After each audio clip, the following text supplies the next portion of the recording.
وحكمة أشهد أن لا إله إلا الله وحده لا شريك له وأشهد أن سيدنا محمدا عبده ورسوله لا نبي بعده اللهم صل وسلم وبارك على سيدنا محمد وعلى آله وأصحابه أجمعين أما بعد.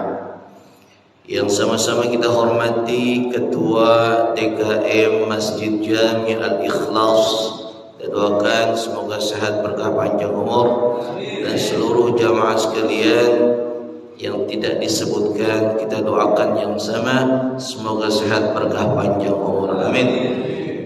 Bersyukur kepada Allah Subhanahu wa taala, di pagi hari ini kita dibangunkan kembali oleh Allah untuk kemudian kita bisa menjalani kehidupan. Ada nikmat yang sering kita lupakan, yaitu adalah nikmat kesehatan, nikmat panjang umur. Ternyata sering kita lupakan, kadang-kadang itu tidak dianggap menjadi nikmat bagi diri kita. Kenapa? Kalau nikmat itu biasanya yang disebut rezeki. Benar apa enggak, Pak? Oi, benar enggak, Pak?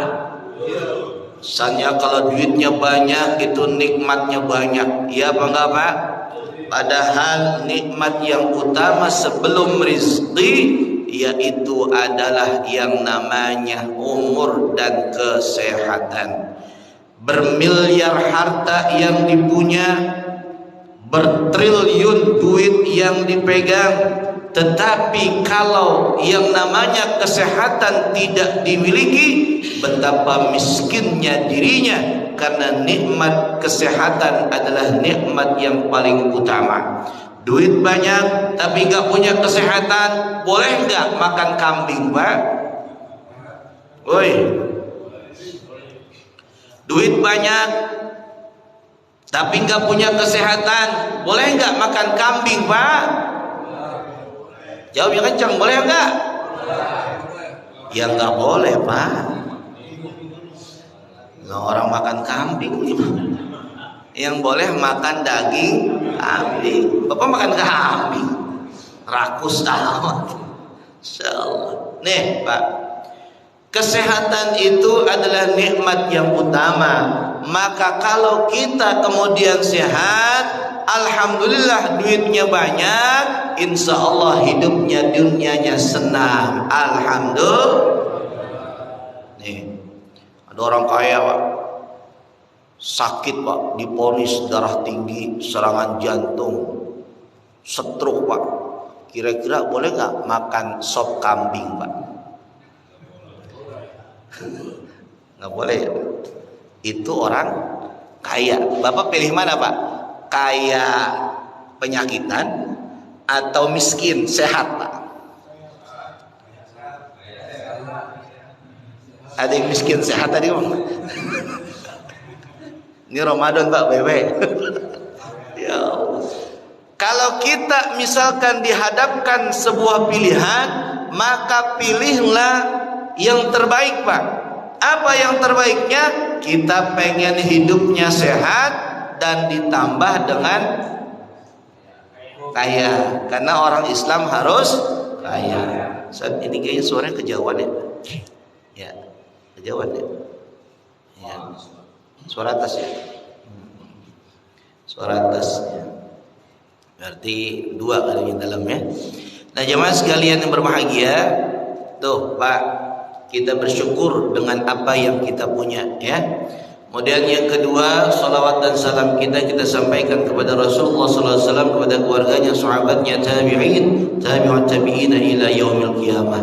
Mudah-mudahan pada hari kiamat kita semuanya akan mendapatkan syafaatul uzma dari Rasulullah sallallahu alaihi wasallam. Amin ya rabbal. Saya kagak panjang lebar, Pak, nih, singkat insyaallah, karena kalau ceramah panjang-panjang bulan puasa aus, Pak, aus. Ente sih enak diem bae kita ya. Nih, dengerin, Pak. Saya ngebahas biasanya fikihnya tentang fikih di kitab Bulughul Maram Maka pada hari ini saya pengen menyampaikan yang aktual. Apa Pak? Yang aktual. Yaitu apa? Bicara tentang apa yang dimaksud dengan Lailatul Qadar dan hal-hal terkait dengan Lailatul Qadar. Ternyata Lailatul Qadar ada kisahnya yang sehingga kemudian kita bisa menamainya dengan istilah Lailatul Qadar. Sekarang saya tanya Pak, Bapak tahu nggak apa itu malam Lailatul Qadar? Malam 1000 bulan. Itu ayatnya sangat populer Pak. Allah katakan di dalam Al-Quran terkait tentang Lailatul Qadar, yaitu di juz 30, surahnya surah 97 atau surah Al-Qadar, atau disebut juga surah Inna Anzalnahu. Pada ayat yang pertama sampai terakhirnya, atau tepatnya pada halaman 501 pada Mushaf Utsmani. Di sana jelas dikatakan seakan-akan dialog Allah dengan hambanya. Kata Allah, Inna anzalnahu fi lailatul qadr. Wa ma adraka ma lailatul qadr. Lailatul qadri khairum min alfi syahr. Kata Allah, sesungguhnya pada malam Lailatul Qadar aku turunkan dia. Dianya itu siapa? Pak, dianya itu siapa? Lah jangan pada diam ya, jawab ini. Kita nanya, itu dianya siapa? Inna anzalnahu. Itu hu-nya dianya siapa itu? Salah. Dianya adalah Al-Quran. Domirnya dianya ke Al-Quran. Sungguhnya telah kami turunkan Al-Quran fi Lailatul Qadar, di malam Lailatul Qadar. Maka Quran pertama kali diturunkan minallah ila sama'id dunya fi Lailatul Qadar. Dengerin Pak, Quran itu diturunkan dan kepada Jibril, Jibril sampaikan Quran sesuai dengan kebutuhan umat Muhammad. Maka kemudian Quran diturunkan satu buku, satu kitab, lalu kemudian diturunkan berangsur-angsur sesuai kebutuhan umatnya Nabi Muhammad. Kenapa saya bilang sesuai kebutuhan umatnya Muhammad? Umatnya Muhammad sedang butuh petunjuk dari Allah, maka Nabi Muhammad meminta kepada Allah, ya Allah turunkan firman-Mu kepada saya agar saya bisa menjawab pertanyaan-pertanyaan dari umat saya. Begitu selanjutnya, Bapak pernah tahu kan ceritanya bagaimana Nabi Muhammad menjawab pertanyaan dari orang kafir Quraisy, yang ketika itu orang kafir Quraisy mengajak sholat bareng-bareng lalu menyembah patung bareng-bareng. Masih ingat gak Pak? Muhammad, kalau begitu, kalau kita terus berseteru, terus berantem terus, enggak selesai-selesai ini masalah kita. Engkau menyembah Tuhan engkau, kami menyembah Tuhan kami, patung-patung yang ada. Engkau menghina Tuhan kami, kami menghina Tuhan engkau. Kalau begitu, ayo kita bareng-bareng aja. Kadang-kadang kita sembah Tuhan saya, dan kadang-kadang saya nyembah Tuhan kamu. Diajakin Pak begitu sama orang kafir Quraisy. Nabi Muhammad bingung Pak. Lah ini gimana nih? Masa Tuhan disembah ada dua begitu Pak? Kadang datang ke masjid, kadang besok datang ke ada nggak yang suka begitu Pak? Jalan-jalan Pak, ada yang dia tahlil di masjid, besok tahlil di sebelah sono, ada nggak Pak? Ada nggak? Yang bener nih ngomongnya. Kadang tahlil di masjid, kadang ada tahlil di tempat ibadah yang lain. Ada nggak orang yang begitu Pak? Itu Nabi Muhammad Pak, ketika ditawarin begitu kagak langsung jawab, nunggu wahyu dari Allah. Maka turunlah ayat Allah dalam surah Al-Kafirun. Kata Allah, qul katakanlah hai Muhammad kepada mereka yang ngajakin kerjasama dalam beribadah, wahai orang-orang kafir. Tuh, wahai orang-orang apa Pak? Kafir. La a'budu ma ta'budun, saya kagak mau nyembah apa yang kalian sembah. Wala antum a'biduna ma a'bud, dan kalian juga tidak mau menyembah apa yang aku sembah. Bahkan diulang kali Pak, diulang 2 kali Pak itu. Wala antum a'biduna ma a'bud, diulang Pak kalimat ayatnya. Baru terakhir itu dengan kalimat lakum dinukum, agamamu buat kamu, Tuhanmu buat kamu, kasar begitulah Pak. Agamaku buat diriku, Tuhanku buat diriku saja. Silahkan masing-masing. Tuh, itulah bentuk toleransi yang benar sesuai dengan apa yang diajarkan oleh Allah dan Rasulnya. Bukan kita ikut-ikutan merayakan agama sebelah. Kira-kira benar apa salah merayakan kebiasaan agama orang lain? Benar apa salah? Tuh Pak, itu bukti ayat kalau turun sesuai dengan kebutuhan umat Muhammad. Nah jamaah sekalian yang berbahagia, maka Pak, dari ayat surah Al-Qadar tersebut nanti akan ada istilah ulama-ulama yang menjelaskan apa itu yang disebut malam Lailatul Qadar, selain yang Allah definisikan khairum min alfi syahrin, itu lebih baik daripada 1000 bulan. Maka saya mengutip Pak di dalam satu kitab yang sangat populer yang dikarang oleh Syekh Utsman bin Hasan bin Ahmad Asy-Syakir Al-Khawbiri. Beliau menuliskan kitabnya yaitu kitab Durratun Nasihin. Di sana ada sebuah keterangan, wa innama summiyat Lailatul Qadri qadran li'anna fiha taqdirul umuri wal ahkam wal ahkamu wal azraqu wal ajalu wa ma yakunu fi tilkas sanah. Ini adalah penjelasan ulama terkait malam Lailatul Qadar. Apa katanya? Kenapa dikatakan malam Lailatul Qadar? Lailatun artinya malam, Al-Qadar artinya ketentuan. Maka Lailatul Qadar artinya adalah malam penentuan. Penentuan apa? Di sini dijelaskan. Dikatakan malam Lailatul Qadar karena di malam itu akan ada penentuan dari Allah Subhanahu wa taala. Penentuan tentang urusan-urusan manusia, urusan-urusan makhluk, penentuan tentang hukum-hukum, penentuan tentang rizki, penentuan tentang ajal-ajal. Tuh Pak. Jadi malam Lailatul Qadar ada malam penentuan kita. Makanya malam Lailatul Qadar jangan kita kosongkan lisan ini selain berdoa kepada Allah Subhanahu wa taala. Kalau malam nih Pak, malam-malam Bapak jangan kosong mulut Bapak. Harus berzikir, harus berdoa, meminta kepada Allah.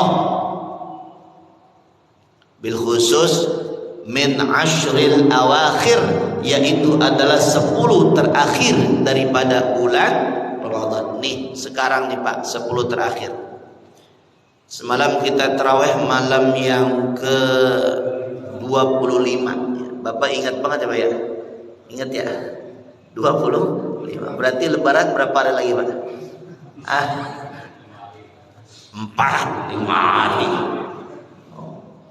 Lebaran 4 hari. Orang Muhammadiyah udah ngumumin kok. Muhammadiyah itu sudah kasih i'lan, udah kasih maklumat. Apa kata beliau? Apa kata mereka? ternyata Idul Fitri insya Allah terjadi sesuai daripada metode hisab, itu jatuh pada tanggal 21 Maret, 21 April. Berarti berapa hari lagi, Pak? 4 hari lagi. Biasanya negara kita kalau yang presidennya sekarang agak mau beda, barang-barang baik. Ya apa kagak, Pak? Bapak mau cepet apa mau lama lebarannya, Pak? Cepet. Wah, ini kayaknya baju baru pengen dipakai deh. Jamaah sekalian berbahagia, Pak, ingetin Pak, lebaran jangan pakai baju baru doang, Pak, jangan. Tetapi pakai. Nah, jamaah sekalian yang berbahagia, sangat baik ke depannya karena kita mendapatkan ketentuan yang terbaik di sisi Allah Subhanahu wa taala. Sampai kapan, Pak, penentuannya? Sampai kapan ditentukan ajalnya? Sampai kapan ditentukan rezekinya, hukum-hukumnya, perkara-perkaranya? Sampai 1 tahun ke depan. Kita dapat Lailatul Qadar nih, tentukan sama Allah. Rezeki kamu tahun ini insya Allah punya mobil baru, ditakdirin sama Allah tuh, jebret tahun ini langsung beli mobil, jebret. Amin, cuma 1 orang doang rumah ini. Takdirnya tahun ini ente, kata Allah nih, kata Allah, ente punya rumah baru, misalkan begitu. Maka tahun ini ente bisa tuh beli rumah baru. Tahun ini ente istrinya makin solehah gitu, ente mah baru makin solehah, maka ente mendapatkan istri ente sekarang tahun ini makin solehah. Kalau misalkan kemarin belum pakai jilbab, alhamdulillah tahun ini sudah pakai jilbab, begitu, Pak. Kalau tahun kemarin sudah pakai jilbabnya tapi baru keluar doang, mungkin tahun berikutnya kita punya istri yang pakai jilbab all every time, Pak. Begitu, kapan saja. Nah, maka yang terbaik ketika kita mendapati Lailatul Qadar, maka insya Allah kehidupan kita makin hari semakin baik. Amin. Tuh, Pak. Yuqaddirullahu ta'ala dzalika fi biladihi wa ibadihi. Allah menentukan malam Lailatul Qadar itu terkait perkara sebuah negeri dan hamba-hambanya. Jadi negeri-negeri itu ditentukan takdirnya malam itu, dan hamba-hambanya ditakdirkan juga perkara urusannya malam itu. Wa ma'na hadza anna Allah Ta'ala yadhhuru dzalika lil malaikati wa ya'muruhum bifi'lin ma huwa min wazifatihim bi ay yaktuba lahum ma qaddarahu fi tilkas sanah. Dan makna Lailatul Qadar ini adalah bahwa Allah Subhanahu wa taala memperlihatkan hal itu kepada malaikat. Jadi takdir-takdir itu ditentukan oleh Allah dan diumumkan kepada para malaikat. Wa ya'muruhum, dan dia Allah memerintahkan para malaikat melakukan apa yang menjadi tugas mereka. Kemudian mereka tulis, kata Allah, tulis takdirnya bagi hamba-hambaku yang telah aku tetapkan untuk 1 tahun ke depan. Jadi Allah malam hari itu nyuruh malaikat, Pak. Makanya pada malam Lailatul Qadar itu tanazzalul malaikatu waruh. Allah menurunkan para malaikat.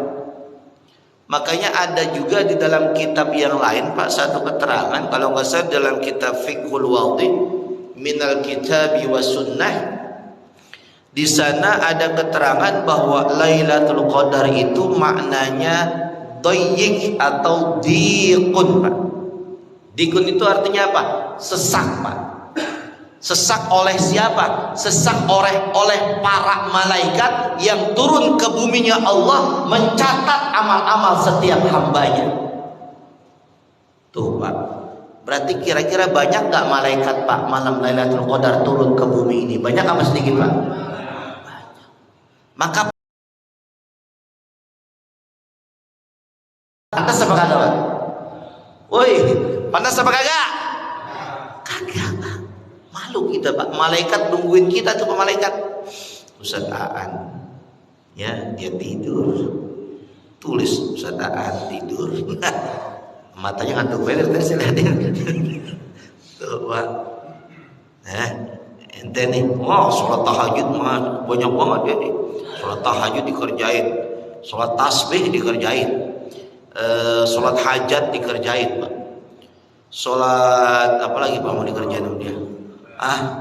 Itu sholat duha. Sholat duha ntar siang, kan begitu. Semua ibadah dikerjain, maka malaikat senang, Pak, nyatetnya. Karena Allah telah perintahkan, Pak, di kalimat ini, ayyaktuba lahum, hendaklah malaikat mencatat takdir-takdir amal-amal yang dilakukan oleh hambanya pada malam itu. Sekarang saya mau tanya, Bapak pengen dicatat yang baik apa enggak baik, Pak? Yang baik. Makanya harusnya, ini kalau ngikutin Rasul, Pak, nih, untuk mengejar malam Lailatul Qadar itu minimal ada 3, Pak. Ada berapa? 3. Yang pertama, karena Rasulullah sallallahu alaihi wasallam idza dakhala al-asrul awakhir, ketika Rasulullah sallallahu alaihi wasallam masuk atau ketika 10 akhir Ramadan itu telah datang, maka apa yang dilakukan oleh Rasul? 3 perkara. Shadda mi'zarahu wa ahya lailahu wa aiqaw ahlahu. Ada 3, Pak. Paham, Pak, sampai sini paham? Wih, belum ya? 3 itu apa aja, Pak, 3-nya? Yang pertama kata Rasulullah SAW, kamu kalau masuk 10 akhir Ramadan, kain kamu, sarung kamu kencengin, Pak. Kalau malam-malam kain kita kencengin, Pak. Jangan kita kendorin. Tapi kebiasaan bapak-bapak kalau malam-malam sama bininya, kain itu dikencengin apa dikendorin? Lah ngapa dikendorin, Pak? Ini nggak ngikutin Lailatul Qadar kalau gitu mah kita. Kalau kita pengen dapetin Lailatul Qadar, maka kain kita kencengin, Pak. Jangan kita kendorin. Maksudnya apa? Banyakin ibadah, jangan sampai kain kita kendor. Terusin ibadah, kain kita kencengin, jangan sampai kendor. Jangan sampai berhenti cuma sholat 2 rakaat doang. Jangan, terusin kencengin. Itu maksudnya, Pak. Setiap malam Lailatul Qadar atau setiap akhir-akhir di malam untuk mengejar Lailatul Qadar, perbanyaklah sholat, perbanyaklah qiyamul lail, Pak, perbanyak.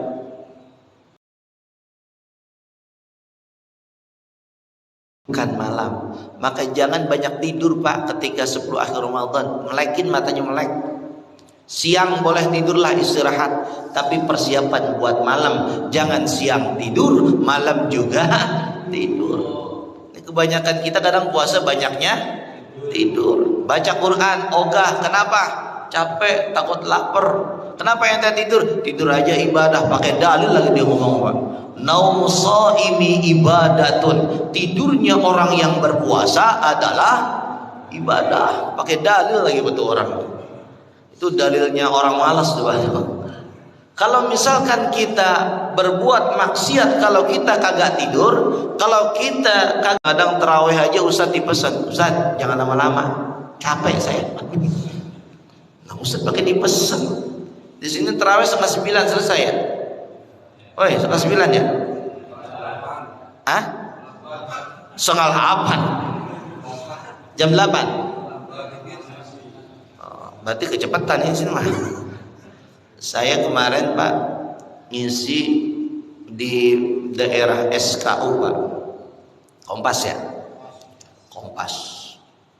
Itu kuliah 7 menit atau kultum sampai jam 8. Nah, berarti tarawihnya berapa nih Pak? 11 apa 23? Ternyata tarawihnya 23 Pak. Kelar jam berapa saya mau tanya Pak? Hah? Jam 9 lewat Pak. Lewat 10 baru selesai tarawihnya. Kira-kira kalau jamaah sini jam 9 lewat kelarnya pada resep apa enggak resep Pak? Saya ketuanya yang ngomong langsung. Berarti ketua kita udah aspiratif banget. Itu benar Pak, kata saya, Masya Allah ini jamaah nggak bergerak sama sekali Pak.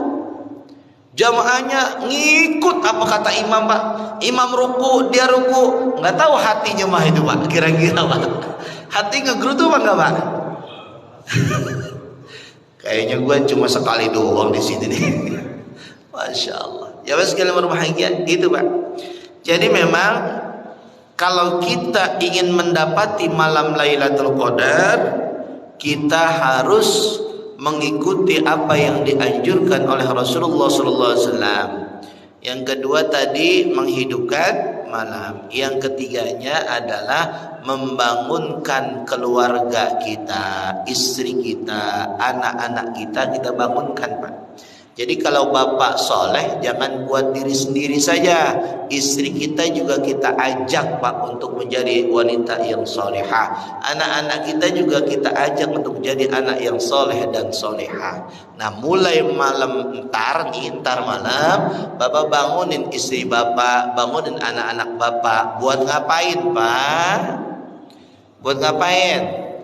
Perbanyak qiyamul lail. Aisyah kepada Muhammad sallallahu alaihi wasallam, "Ya Rasul, apa menurut kamu in alimtu lailatal qadri?" Apa menurut kamu doa yang aku baca ketika aku mendapati malam Lailatul Qadar?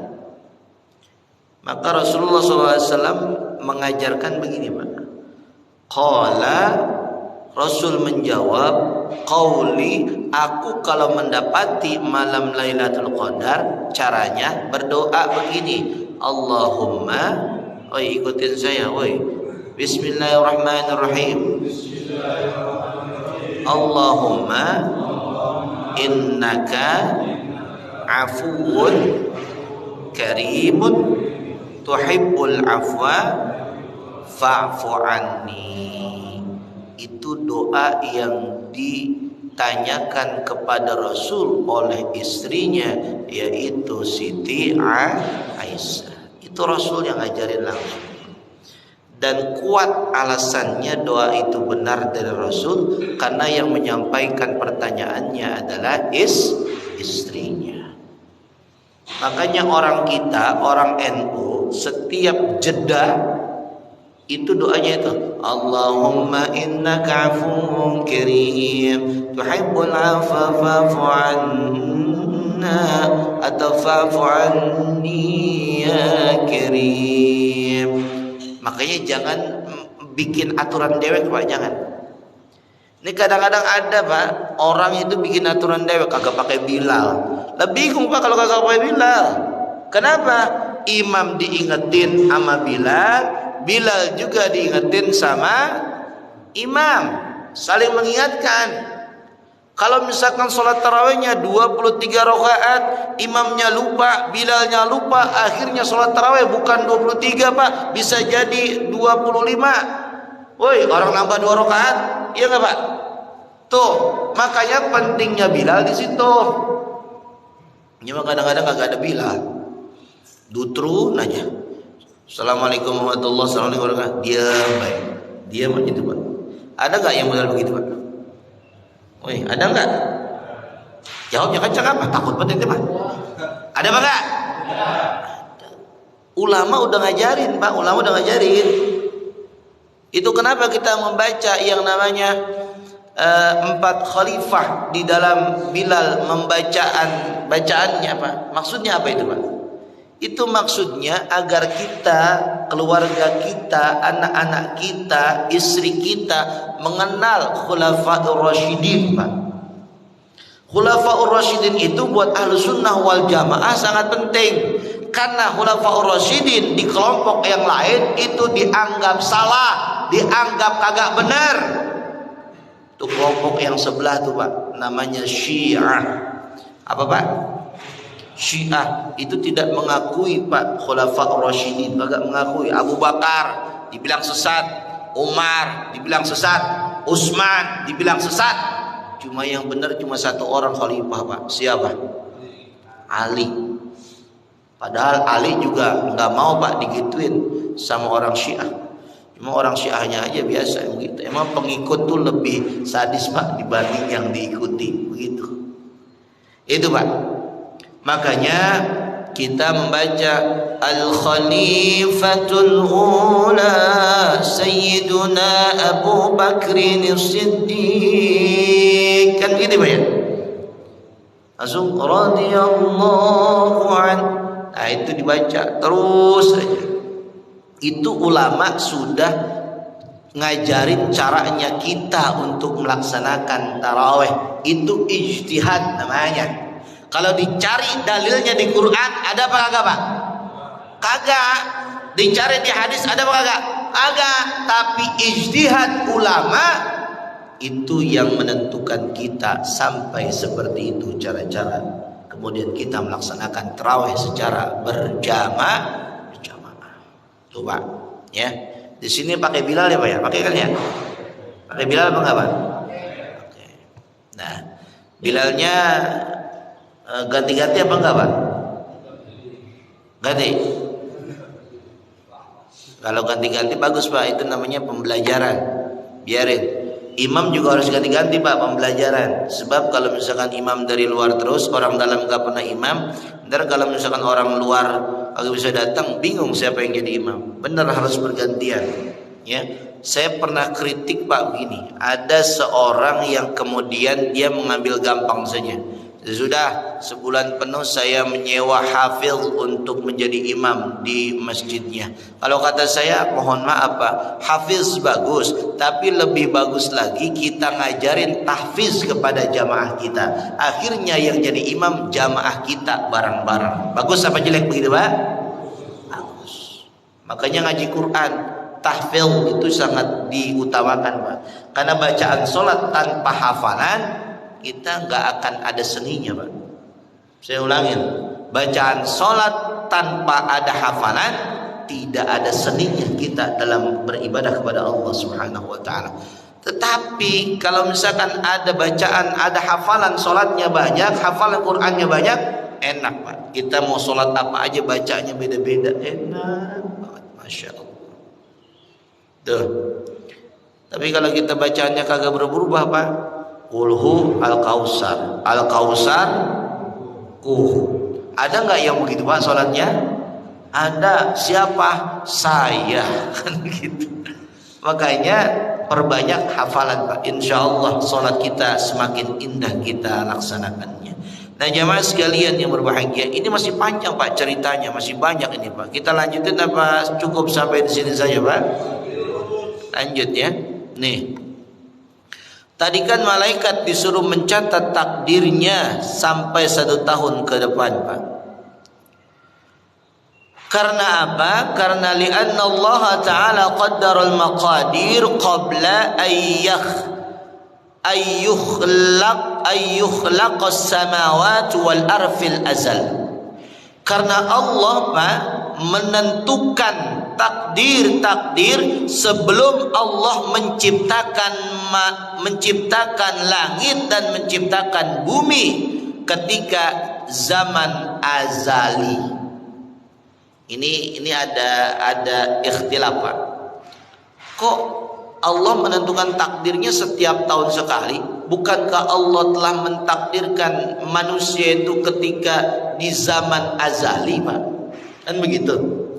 Lalu kemudian di sini qila lil Husain ibn al-Fadl, sesungguhnya Allah mentakdirkan takdir sebelum diciptakannya langit dan bumi. Qala na'am qila lahu fama makna Lailatul Qadar. Lalu apa maksudnya malam Lailatul Qadar kalau Allah telah menentukan takdirnya sejak lama?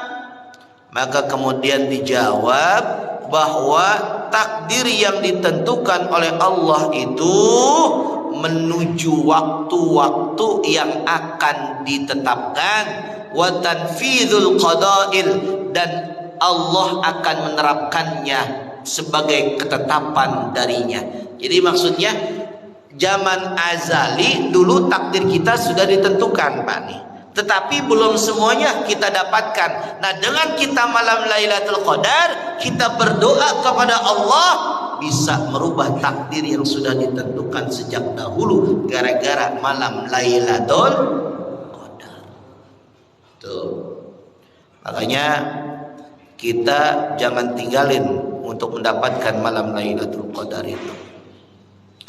Wa innama sumiyat Lailatul Qadar, dan juga dikatakan Lailatul Qadar itu karena sesungguhnya padanya pada malam Lailatul Qadar ditentukan perkara urusan dan hukum-hukum semuanya dari tahun itu kepada tahun yang berikutnya.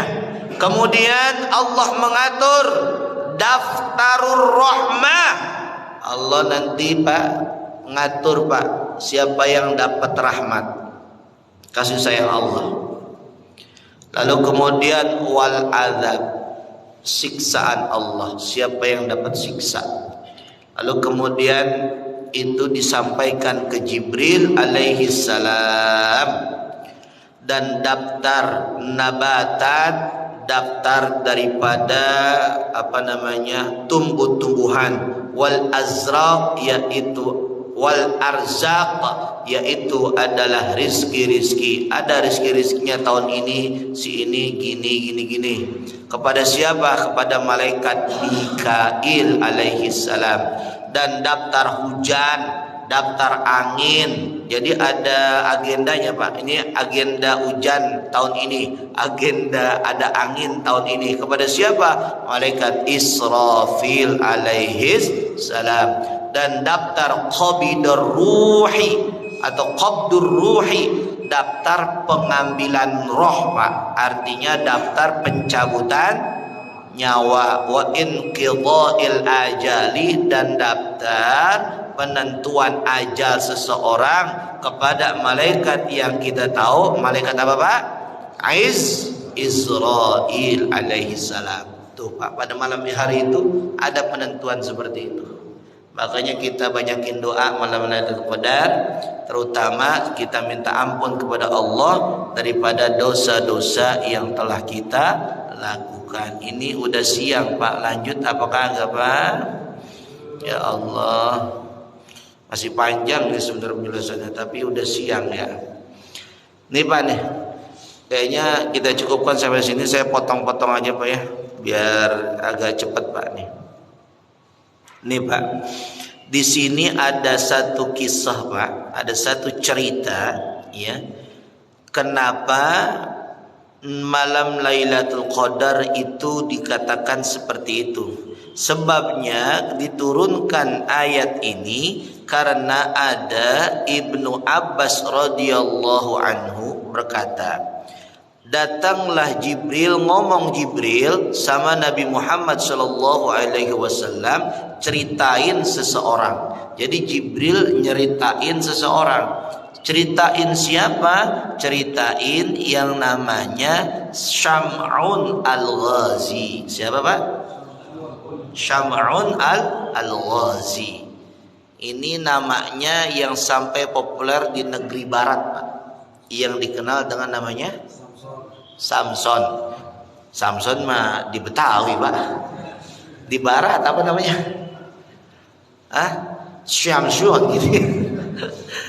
Di barat, Pak, dikenal. Di semuanya dikenal. Ini bukan Samson tapi Syam'un al-Ghazi. Kenapa dikatakan al-Ghazi? Karena ini pahlawan, Pak.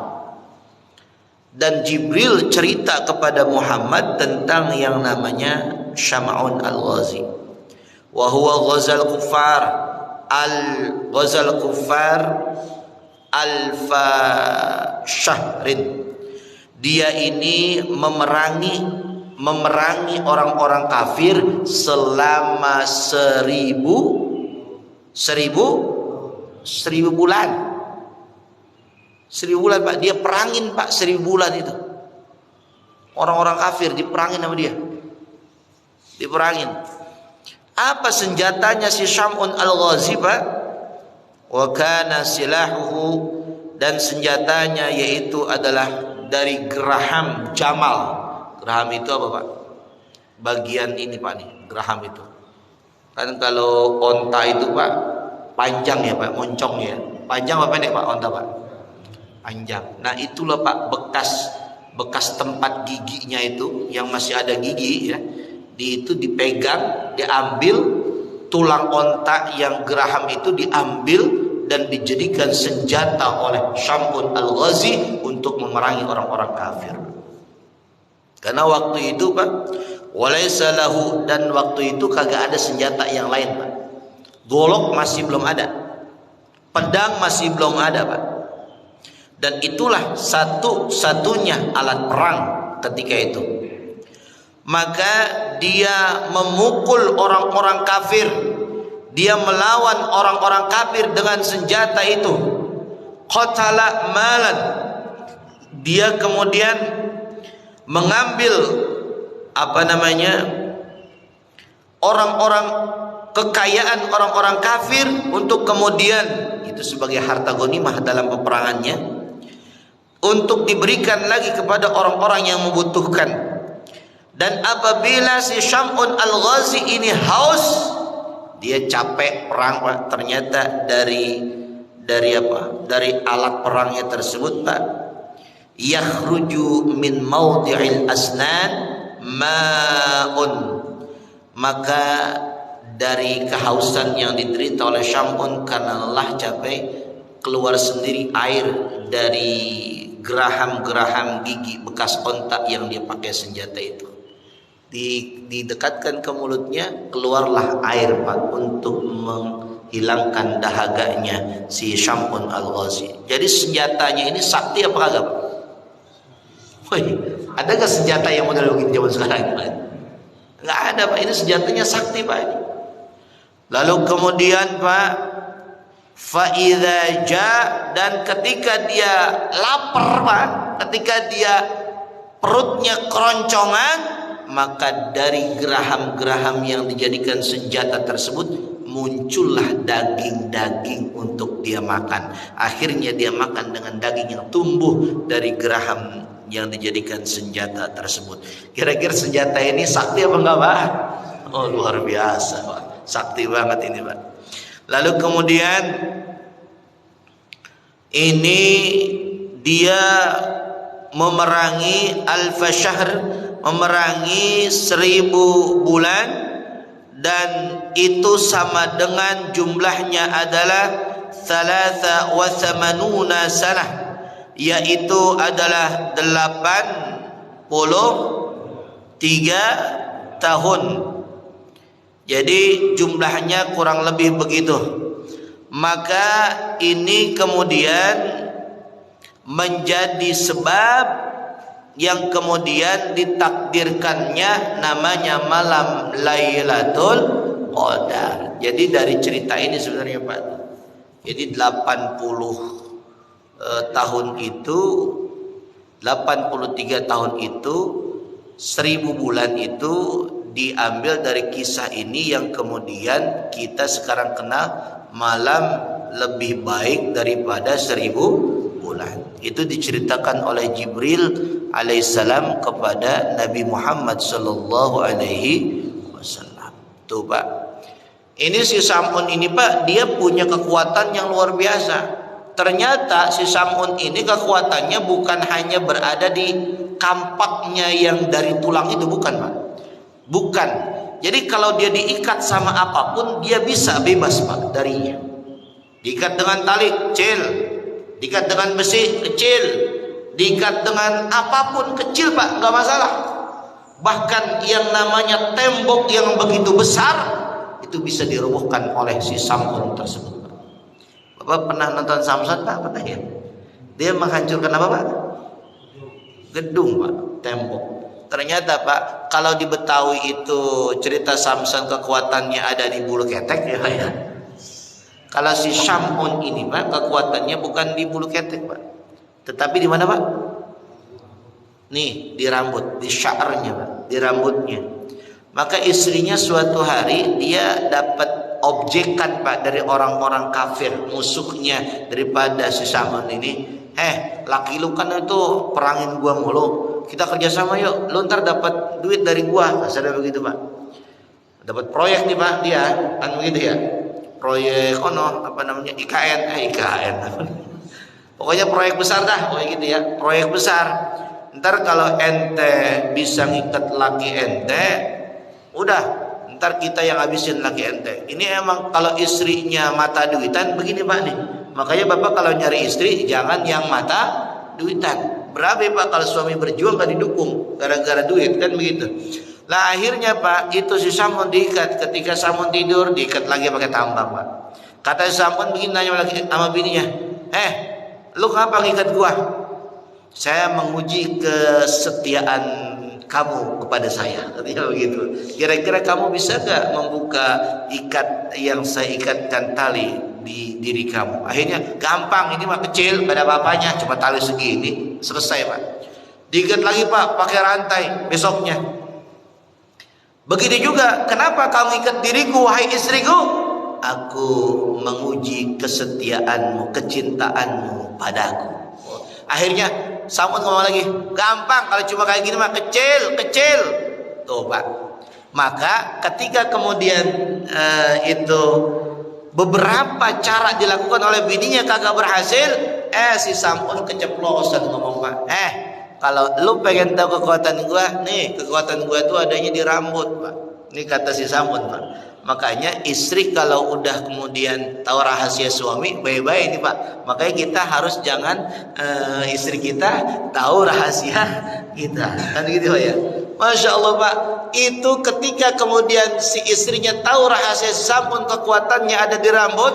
Ternyata Pak rambutnya dipotong, lalu kemudian rambutnya diikatkan kepada kakinya, rambutnya diikatkan kepada tangannya. Akhirnya si Samson tidak mampu untuk melepaskan diri daripada ikatan, meskipun ikatannya adalah dari rambut. Dipanggillah sama istrinya si Samson. Nih laki gue udah gue ikat, dia gak bisa lepasin karena kekuatannya ada di rambut dia. Tuh silakan diapain dia sama lo. Kata bininya begitu Pak. Itu bini orang kafir begitu Pak tuh. Nah akhirnya Pak, si Samson itu diapain Pak? Dimutilasi Pak. Kepalanya diambil, tangannya diambil, kakinya, masya Allah. Na'udzubillahi min. Ya Allah. Ketika kemudian setelah dicincang tersebut Pak, maka Allah takdirkan ketika itu yang namanya jasadnya sudah diacak-acak oleh kafir Quraisy, oleh orang-orang kafir, bukan kafir Quraisy. Maka kemudian dia ditakdirkan bisa hidup kembali dan menyatu kembali ketika malam Lailatul Qadar. Tuh Pak. Jadi kira-kira doa kita jangan kita sia-siakan ketika kita di malam Lailatul Qadar. Nah itu saja Pak, udah siang, saya juga nggak enak sama Bapak, ini udah kesiangan. Ya, ada yang pengen kerja kali Pak ya, pengen kerja Pak. Kali kerja bakti maksudnya. Ya udah Pak, itu saja Pak yang dapat saya sampaikan. Mudah-mudahan apa yang dapat kita sampaikan, kita bahas pada pagi hari ini, insya Allah membawa kebaikan dan dicatat jadi amal ibadah insya Allah Subhanahu Wa Taala. Ini di online tadi ada yang komentar Pak, di TikTok Pak, ada yang komentar. Akhirnya Muhammadiyah dan NU sepakat bahwa tanggal 21 April adalah hari Kartini. Kirain hari raya Idul Fitri, hari raya Kartini. Masya Allah. Orang ada-ada aja kalau di online tuh kadang-kadang. Ya Allah. Ya tapi nggak apa-apa lah Pak. Daripada dia nggak ngaji, mendingan ngaji, ya Pak ya. Meskipun nggak langsung ngajinya. Ini juga mungkin Pak jamaah kita di sana lagi pada ngaji Pak, insya Allah, ya Pak ya. Kan gitu. Ada juga dari akun Abu gitu dia ngucapin Assalamualaikum Ustaz, Waalaikumsalam, gitu Pak. Nggak ada yang ngasih nggak ada yang ngasih berlian Pak, nggak ada sini. Jamaah sekalian berbahagia, mungkin itu saja yang dapat Al-Fakir sampaikan. Mudah-mudahan apa yang kita bahas jadi manfaatnya. Terima kasih. Ala hadhihi niyyah al-Fatihah. Billahi minasyaitonir rajim. Bismillahirrahmanirrahim. Alhamdulillahirabbil alamin arrahmanir rahim maliki yaumiddin. Iyyaka na'budu wa iyyaka nasta'in. Shiratal mustaqim shiratal ladzina an'amta 'alaihim ghairil maghdubi 'alaihim waladdallin.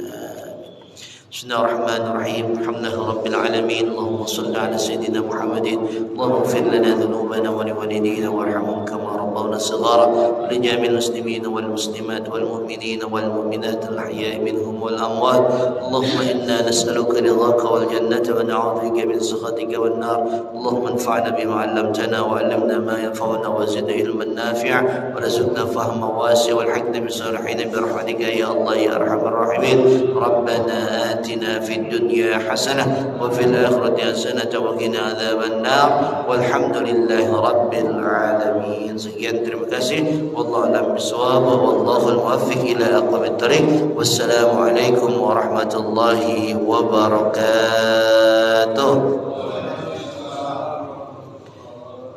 Salaman Pak. Sallallahu ala Muhammad sallallahu alaihi wasallam. Sallallahu ala Muhammad sallallahu alaihi wasallam. Sallallahu ala Muhammad sallallahu alaihi wasallam. Sallallahu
barik alaihi wa ala alihi